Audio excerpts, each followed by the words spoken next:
الزين مغربي. مغربي تبارك الله. بغينا نعرفوا سر الجمال ديالك كيفاش درتي ليه. وهذاك الشيء كيجي من هاد الام. من عند الام. الله يخليها لك اختي. بشحال في عمرك؟ عندي 20 عام. 20 عام تبارك الله.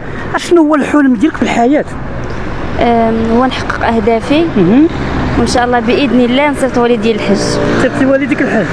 ولكن واش بالنسبه للبنت الراجل مهم ولا ماشي مهم في الحياه؟ ما حدا صغيره ماشي مهم. ملي كتكبر ضروري الانسان خص اللي يكملوا. وحنا كنا تنعرفوا يعني جدودنا كانوا تيتزوجوا البنت صغيره وتزوجوا. الجهل هذاك. الجهل يعني دابا حنا في العصر التطور.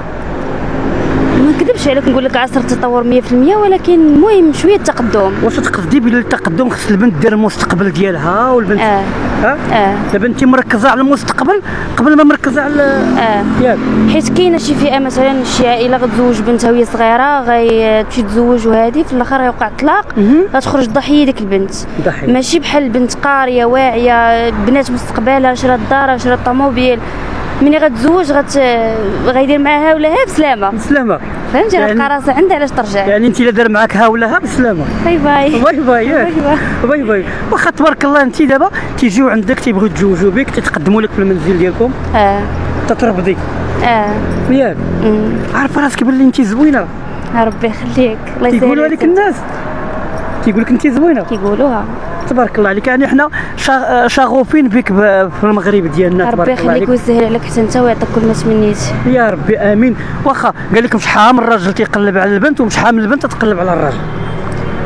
غلط بالنسبه لي. لا، ممكن الراجل يقدر يقلب على البنت، مي البنت الا كان طموحه وعندها يعني بزاف الاهداف ما نظنش انها تقلب على الراجل وهي في لاج صغير. واخا سمعنا حنا بلا اي بنت عندها واحد الانسان في الخيال ديالها، واش هادشي بصح؟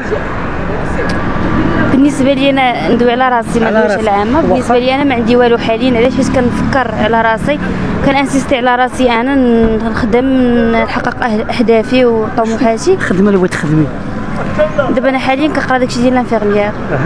بغيت نوصل ونكمل الدراسه ديالي وان شاء الله نولي استاذه تولي تبارك الله تقري الاجيال اللي غيطلعوا ان شاء الله. علاش لا؟ وشكون اللي عزيز عليك في الحياه بزاف؟ والديك هما اللي بجنبك. بركه. والديك يقبلوك دوزي معنا عبر موقع معكم. ياك. شكرا. شي كلمه زوينه للمشاهدين. ديروا لايك. شكرا. ربي يخليك.